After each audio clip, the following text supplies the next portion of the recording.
그래서 여론조사가 정말 이게 우리 쪽에서 이것도 사실일까 싶을 정도로 너무 유리한 방향으로 지금 나오고 있어요. 한강에 의해서 낙동강 벨트도 다 흔들리고 있다라고 합니다. 네, 최근 여권에서는 이대로 가다가는 백석도 건지기 힘들다는 얘기가 나오고 있는데요. 다양한 이유들이 있죠. 특히 수도권은 물론이고 부울경까지 흔들린다는 징후가 뚜렷하게 나오고 있습니다. 현재 이미 수도권은요, 서울, 경기 다 합쳐도 8석도 건지기 힘들 거다라고 지금 얘기가 나오고 있어요. 지난번 선거보다 더 폭망한 거죠. 충청권은 어느 정도, 비슷한 수준. 그러니까, 양쪽이 비슷한 숫자를 얻을 것으로 그 예상이 되고 있는 상황인 건데, 문제는 TK가 아닌 PK. 낙동강 주변 지역, 경남 지역과 부산 지역 안에서 정말 아직 선거가 20일 남아있는 상황에서 정말 이게 사실일까 싶을 정도의 지표들 조사가 되고 있다는 거죠. 그래서 네. 부산에 뭐 이런 거 보면은 뭐 다른 데도 조사를 많이 했지만 지금 보면 격차가 이기는 데가 있고 이재성 후보 같은 경우는 이제 뭐 12% 정도 진다고 나오지만 대부분 붙었어요. 붙거나 전재수, 최인호는 아예 이기고 있고 뭐 배재정 0.3, 변성환 4.3, 정명희 1.5 이 정도면은 선거 날까지 모른다는 거거든요. 왜냐하면 부산 쪽에서 그동안 그 여야 이 1대1 대결로 해갖고 이걸 해보면 오차 범위가 5%가 아닌 10% 이상씩 나는 경우들이 많았다 그래요.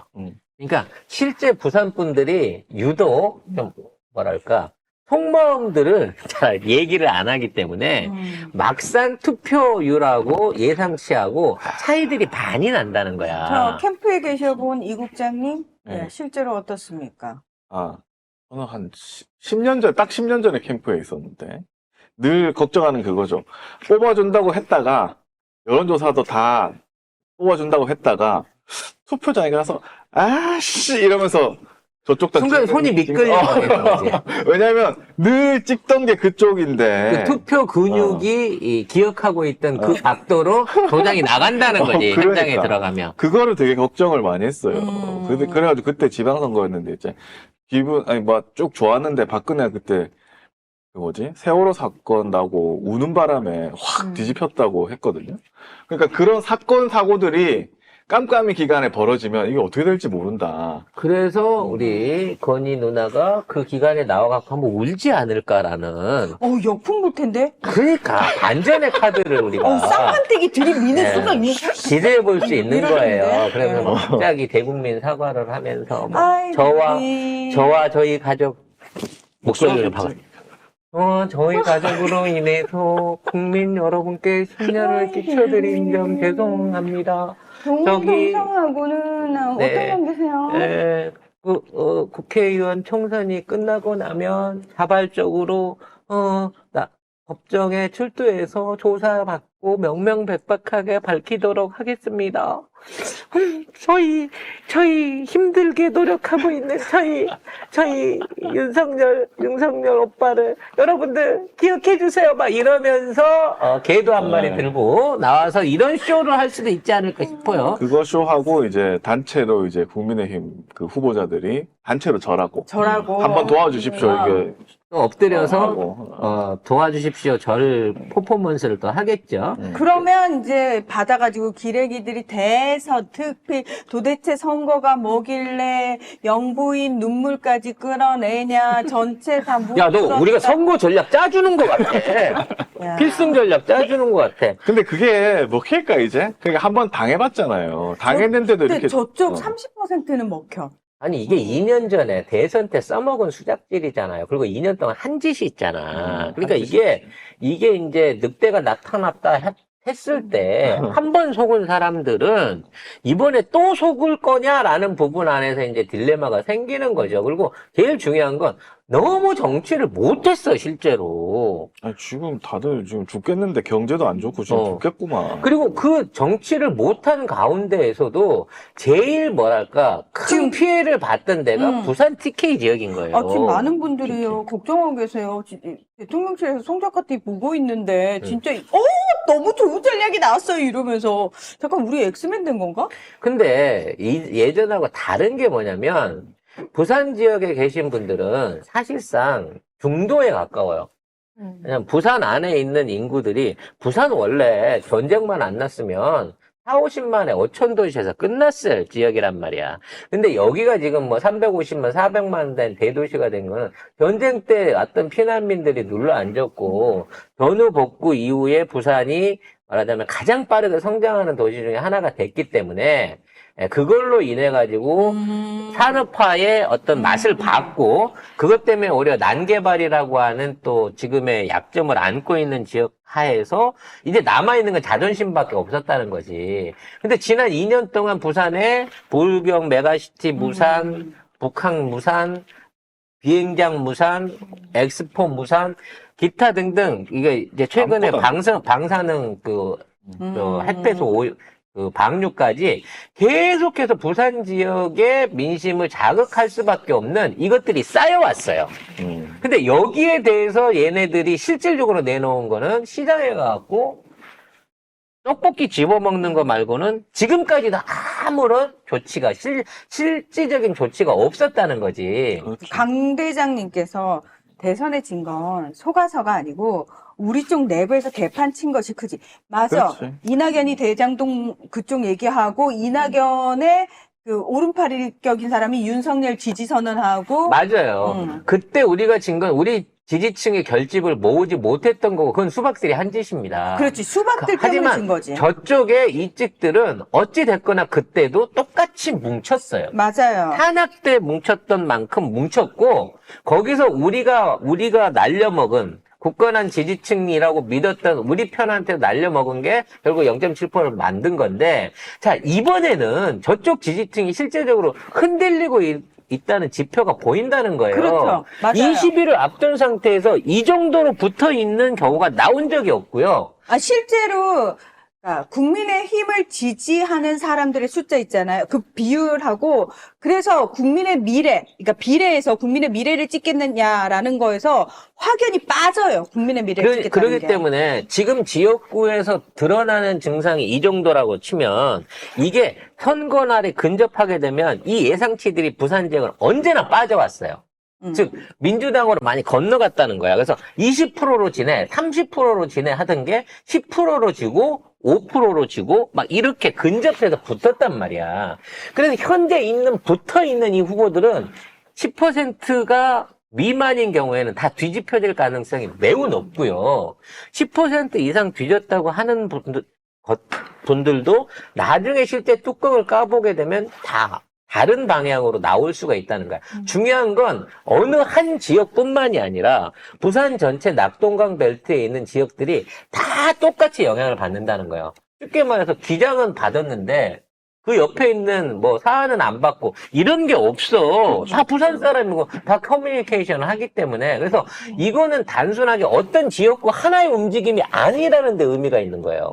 따라서 그 중간에 껴있는 이게 또 마음이 아프네. 저희한테 압박 면접을 보고 갔었던 여러분들 후원해 주고 계신 부산 지역에 지금 열세에 있는 이현 후보나 최태별 후보나 이런 후보들도 충분히 역전할 수 있는 여지가 있다는 거죠. 왜? 여러분들이 관심만 갖고 조금만 더 힘을 모아주면. 그래서 송 작가님이 이제 부산에 계속 가시는 거 아닙니까? 그래서 이제 주말에도 지원을 하기 위해서 내일은 기장군을 갈 거고요. 모레는 금정구를 갈 거고요.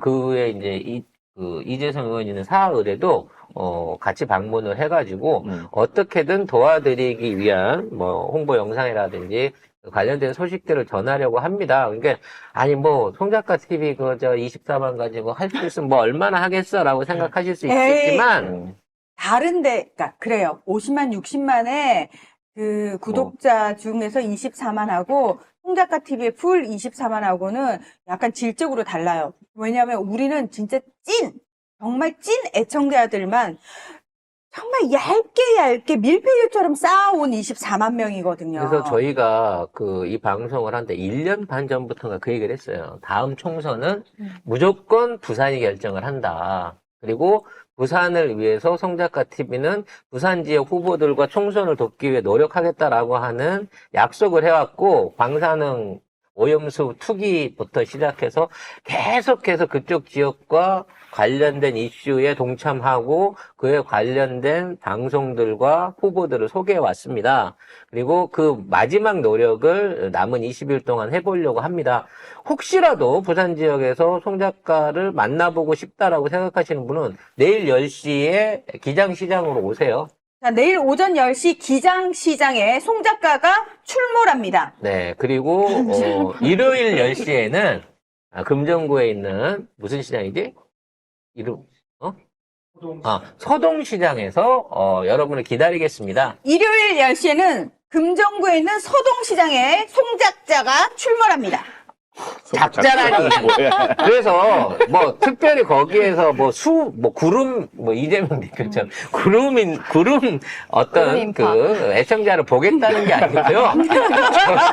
저희가 이렇게 노력하고 있는 점을 여러분이 생각을 하시고 현장에 동참해 주시면 제가 꼭 뭐라도 기념품이라도 네. 스티커라도. 작가님이 이렇게 하면서 말씀하시면서 뭐 많이 안 와도 된다는 식으로 네. 말하지만 실제로 안 오면 삐져요. 그래서 오시면 안에 나 침 뱉을 거야. 방송 아니야. 내내 오줌 쌀 거야. 뭐 이럴 수도 있어요. 하기는 하지만 슬프겠죠. 그냥 힘을 보태주게 와주신다고 하면 이런 스티커부터 비롯해갖고 뭐 우비라든지 뭐 여러 가지 여러분한테 드려도 되는 기념품들을 제가 드리고 싶어요. 그래서 선관위에도 확인을 해봤어요. 네, 요런 이제 제품을 괜찮아요? 만들어서 입는 게 문제가 되느냐. 그래서 그게 이제 사이즈가 넘지 않고 이거를 판매하는 게 아니라 본인이 만들어서 자기가 투자해서 입는 거는 문제가 안 된다고 지금 해석을 받았거든요. 그러니까 저희가 이거 입는 거 문제 안 되고요. 네, 여러분들한테 소정의 기념품을 이런 것들을 부착해서 같이 행진하는 거 문제되지 않으니까 오실 수 있는 분들은 오세요. 송 작가 얼굴도 보고 근데 진짜 제가 또 시장에서 어묵 사드릴게. 진짜 안 오시면 정말 송 작가님 상처받으시고 이분이 보기보다 여려요, 여러분. 정말 에이 나 안 가도 구름대 같이 가겠지라고 생각할 아무도 안 와요, 여러분. 실제로 안 오거든요. 그래서 다 출동. 다 부산에 계신 출동하세요. 분들. 내가 안 가면 아무도 안 간다는 마음으로 내가 가면 나밖에 없을 거야라는 마음으로 오세요. 진짜로. 작가님도 뭐 하나요? 뭐 마이크 그건 아니고. 그거 아니고? 네, 마이크를 쓸 일은 써도 된다, 내일부터는. 근데 내일부터는 돼요? 제가 쓸 일은 아닌 것 같고요. 저희는 부산 지역에 우리 애청자들이 있고, 그분들이 우리 송 작가 TV가 하려고 하는 이 노력. 그러니까 저희는 당선권에 있는 분들을 모시고 일하는 게 아니잖아요. 최선의 험지에서 노력을 하고 있는 후보들을 지원하기 위해서 하는 거고, 이 후원이 이번에 잘 되면 좋지만 실패한다고 하더라도 난 다시 도전할 수 있는 분들과 또 다음 연도 그리고 그 다음 지방선거 때도 계속해서 부산을 바꿔나가기 위한 노력을 할 겁니다. 네. 오뎅 사드릴게요. 오세요. 네. 내일 커뮤니티에 실시간으로 사진으로 위치를 올리고 있거든요. 네, 많이 봐주세요. 여러분. 네. 아무도 안 옵니다, 여러분. 그냥 설마 많이 오겠지? 아무도 안 옵니다. 제가 단어 나갔는데 아무도 안 옵니다. 어묵 사주는 것도 선거법 걸릴래나? 송 작가님 사줘도 걸리나? 그러면 안 사주는 걸로. 여러분이 사서 드시고 각자 그거 오뎅 한 꼬치 얼마 한다고 500원밖에 안 할 텐데. 아무튼 1,000원일걸? 1,000원인가? 부산 어묵은 비싼 건가? 아무튼, 많은 만남 있기를 기대하도록 하겠습니다. 저는 이제 가서 이렇게, 지지자분들 또는 우리 애청자분들 만날 건데, 조국 장관 어제 가갖고, 이 조국 장관 부산에 처음 나타나신 것 같은데, 열기가 어마어마하더라고요. 네. 부러워요. 네. 조국 장관. 저봐. 조국 대표 부산 방문기 관련해 후기 보겠습니다. 네, 조국 대표가 어제 부산에서 시민들을 만나 연설했는데요. 특히 윤석열을 향해 고향 사투리로 경고한다며 이제 고마 치아라바라고 크게 외쳤습니다. 너 울산 사람이니? 떠난 지는 오래됐습니다. 치아라를 이렇게 못하나? 고마 치아라. 아닌 것 같은데? 네, 모나나가 오리지널 부산 억양을 한번 해주세요. 이제 고마 치아라마. 음, 때리차! 자, 이 아무튼. 국장님 한번 해주세요. 이제 고마 치아라마. 넌 아닌 것 같다. 너는 러시아 사람 같다. 아니, 뭐 사람도 많고 사람들이 이거 하니까 주변에서도 막 그래 치아뿌라 이러면서 막 반응이 되게 좋더라고요. 되게 연설을 잘 하시더라고. 저는 이 조국 장관이 부산에 출마해 주기를 사실은 내심 바랬던 사람으로서, 부산에. 조국 장관이 지금 이 부산에서 일으키고 있는 열풍, 인기 이 자체가 이번 선거에 굉장히 큰 치트키가 될 수 있는 영향력이라고 생각을 해요. 늘 말씀드립니다만, 이번 선거는요, 무슨 민생도 중요하고 여러 가지 얘기를 할 수 있는 맥락에 있긴 하지만, 제일 중요한 건 윤석열 정권에 대한 심판입니다. 평가예요. 중간 평가의 성격이 제일 강한 겁니다. 이 모든 것들이 다 덮고 있어요. 지금 덮여져 있는 이슈를. 그래서 한동훈이 모질이라서 이재명 대표만 물어뜯는 게 아니라 지금 이것은 윤석열 정권과 야당의 이재명 대표, 그러니까 민주당과 국진당의 대표 주자인 윤석열과 이재명 대표를 놓고 누가 더 맞는 정치를 하고 있는 것인가, 누가 더 누구에게 미래를 맡길 것인가를 지금 선택받는 거예요. 그렇기 때문에 윤석열이 이재명 대표를 지금까지도 안 만나잖아요. 못 만나고 있는 이유가 그건 겁니다. 만났을 때 지금 있는 자기 쪽에 있는 지지자들의 잃기가 두려운 거예요. 근데 이재명 대표는요, 이제 불과 대표된 지 1년 정도 조금 못 된 거죠. 외연 확장을 엄청나게 해왔어요. 민주당 내부에서도 그렇고, 그 개인적인 어떤 영향력도 지금 어마어마하게 커져 있는, 대한민국에서 가장 현재 파워가 있는 정치인으로 성장을 해버렸습니다. 그렇기 때문에 지금 있는 민주당의 여러 의원들 예전처럼 대표 주자로 내세울 수 있는 사람이 없어요. 오로지 이재명 하나입니다. 근데 국진당은 이게 세 개인 거예요. 윤석열이 있고, 한동훈이 있고, 지금 뒤에 숨어 있는 김건희의 그림자가 있는 것이죠. 그래서 지금 있는 상황에서 윤석열이나 한동훈이 해야 됐던 것들을 누군가는 합쳐서 해야 돼요. 따져놓고 한동훈이 해야 되는 거지. 대통령이 선거에 개입하면 안 되니까. 그래서 한동훈이 돌아다니면서 내가 여기에 10조를 쓰겠습니다. 내가 여기에 철도를 놓겠습니다. 이런 얘기를 해주고 다녀야만 그 의사에 도움이 된다는 거예요. 그렇잖아. 아니, 여당 대표가 와갖고, 저 여당 대표랑 친해, 우리가 정부입니다. 지금 한동훈이 약속하면 여기 철도가 놓입니다. 라고 할 수 있는 공약을 한동훈이 해줘야 되는 게 사실은 정상적인 선거란 말입니다. 근데 이거를 윤석열이 하고 있는 거야. 이거는요, 윤석열이 더 믿음직하다? 안 믿죠. 윤석열이 지금 공약 하나도 안 지켰으니까. 윤석열이 미래 권력이다? 그렇게 믿는 사람 아무도 없어요. 조중동도. 근데 윤석열 이거를 한동훈 안 주고 이걸 자기가 쥐고 혼자서 민생 토론회라는 이상한 걸 하고 있는 거는, 이거 한동훈이 해야 되는 건데 하고 있는 거는 한동훈을 미래 권력으로 인정하지 않는다는 거예요.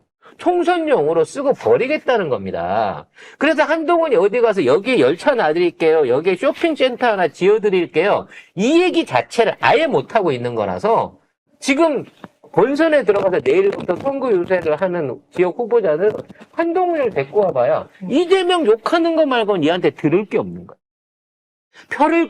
표를 말하자면 자기 지지자들, 이직 지지자들의 표를 다지는 효과는 있어도 중도나 상대방의 표를 뺏어올 수 있는 파괴력을 발휘할 수 있는 영향력이 전혀 없는 게 국짐이라는 거예요. 그래서 내일부터 본선이 시작되면 조금씩 국짐은 마이너스로 가는 거고 민주당은 플러스로 올라온단 말이야. 근데 이 과정 중에 있는 오래된 정서가 나는 이는 못 짓지, 민주당은 못 짓지, 윤석열은 확실히 싫지만 이재명도 마음에 들지 않아. 요런 쪽에 있는 중도층이나 무당층 내지는 투표 포기층들이 있는데 이 사람들을 끌어들이는 효과로는 조국 대표가 지금 30%가 넘는 지지율을 끌어다니고 있다는 거예요. 이거 어마어마한 겁니다. 조국 혁신당이 30%를 끌어오면 민주당의 35%를 합쳐서 65%에서 70%의 비례 승리를 장담할 수 있는 거예요, 여러분. 이거는요, 국진당 의석을 10석 이상을 줄일 수 있는 엄청난 효과입니다. 우리가 180석을 했을 때 그게 마지노가 됐었던 이유는 결과적으로 비례에서 졌기 때문이에요.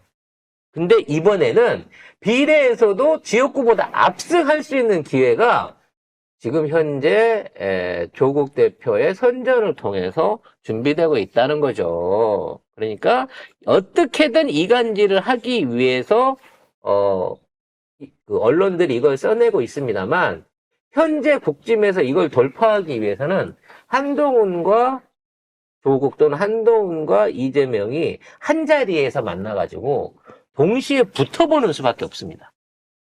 같은 날 유세를 만유세를 붙여보는 거예요. 예전에 대선 때는 이런 거 많이 했습니다. 맞아. 예? 한쪽이 여의도에서 모이면 뭐 한쪽은 어디 뭐 보라매 공원에서 모이고 뭐 이런 식으로 해가지고 종로에서 모이고 이렇게 해가지고 둘이 맞대결을 펼쳐갖고 세대결을 하는 이런 것들이 필요한 거거든요. 지금이 그게 필요한 거예요. 근데 지금 한동훈이는 조국도 피해 다니고 이재명도 피해 다니고 있다는 거죠. 그리고 순차를 두고 가게 되면